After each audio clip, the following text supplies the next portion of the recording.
Right now at 6, the Bills win on the road in a nail-biter game to start the season. We're breaking down what went well and where the Bills will look to improve in Week 2.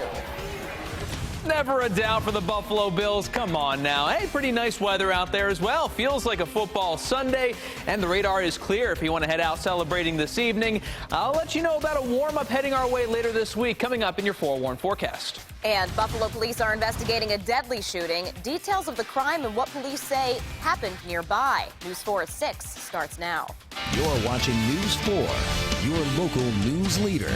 Now, live from Buffalo, this is News 4 at 6.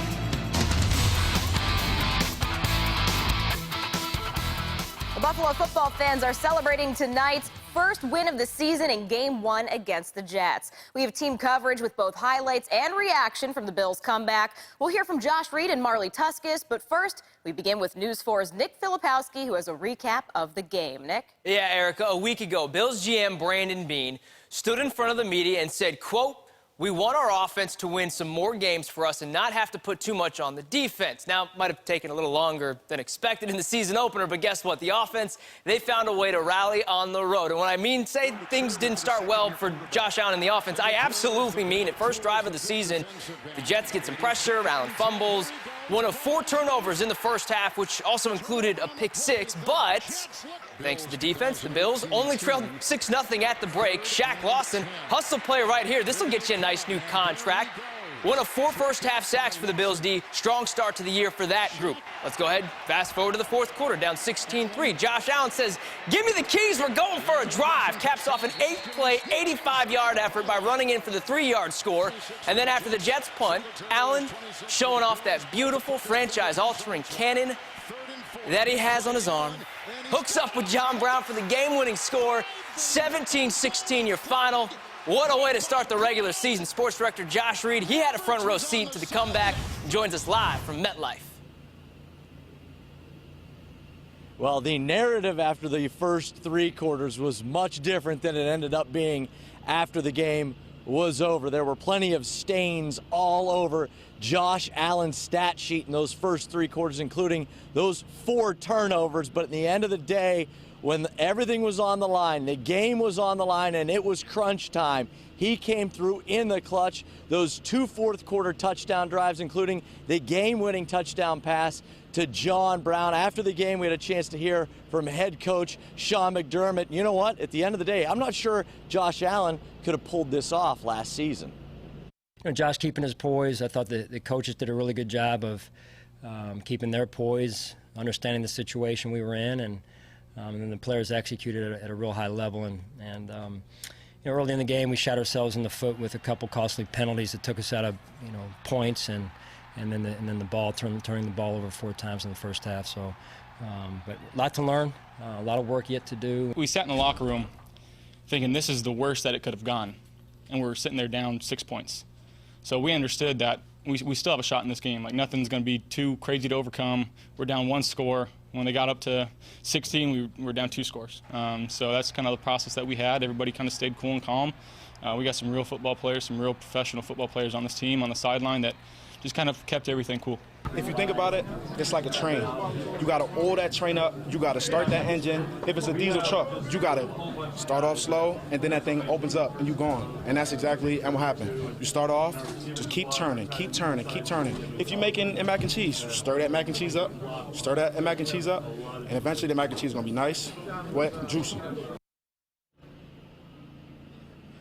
You know, at the end of the day, well said by Dion Dawkins. I'm not sure how he made the leap from a train to mac and cheese, but at the end of the day, it was all smiles in the Bills locker room. Coming up in sports, we're going to talk about the Bills defense. Spectacular effort from them in the win over the Jets. Back to you. Quite the comparison. Thanks, Josh. Well, it was a sea of red, white, and blue on Hurdle Avenue today. Bills fans were out celebrating their own holiday with the start of the season. News 4's Marley Tuskus was there. She joins us now with what fans are thinking after today's win. Yeah, Erica, it wasn't just the official return of football season for the team, but Bills Mafia had their time to shine today, too. While some fans opted to watch the game from their couch, others went to area bars. Step Out Buffalo hosted their third annual game day bar crawl as a way to kick off the season opener. And more than a dozen Hurdle Avenue bars participated in the event. Fans were out celebrating the nail-biter win even after the game. And despite how the game started, those we spoke with say it's about how the team finished. Incredible. Best comeback! Oh my gosh. We never lost faith though. We always had the faith that they were going to bring it back. The whole time we were like, all we need is a touchdown and a field goal, and I believe in us. We can do it. And we did. We channeled it. Now, the one thing you definitely can't call Bills Mafia is pessimistic. The fans we spoke with after today's win already started looking ahead to the rest of the season, giving us their predictions. Many people are playoff hopefuls, some even predicting the Bills are going to go all the way to the Super Bowl this season. But tonight on News 4 at 10 and 11, hear what Hurdle Avenue business owners had to say about today's event and what they predict this win will mean for them during next week's game. Marley Tuskus, News 4. Thank you, Marley. Super Bowl, bold prediction, but we'll see what happens after game one. Well, the weather certainly cooperated for those out and about on game day. Comfortably cool, but warm when the sun broke out. Andrew, we want to ask what's in store as we get ready to start the week. We're going to have a warm-up in store, and I'm talking about some summer-like warmth. 80s will be back on tap, but that's still a couple of days away. Tonight will be a little bit chilly, and tomorrow we'll start off still fall-like, but we're going to expect to see more of that sunshine. We saw a little sunshine out there today, especially earlier on, but we do have a round of clouds that are kind of moving through western New York. You see that on the satellite here. Still a few breaks, but the radar is clear. We are seeing a few showers back across Ontario. Most of those are down in Pennsylvania, however. I do expect to stay mostly, if not entirely, dry across western New York for tonight. If you have any dinner plans, you're looking good to go. Skies will gradually clear overnight as we've got a little area of high pressure building in.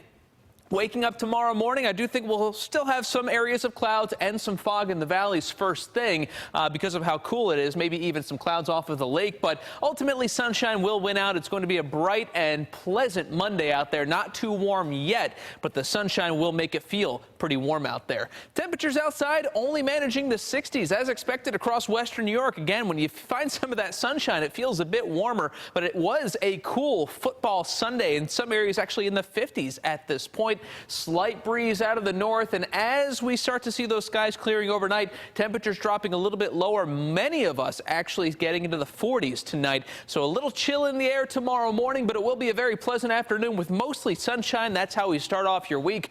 Now, coming up in your full forewarned forecast, I'll tell you more about the potential 80s heading our way, but also a couple of rounds of showers and thunderstorms we'll contend with this week. Erica. Thank you, Andrew.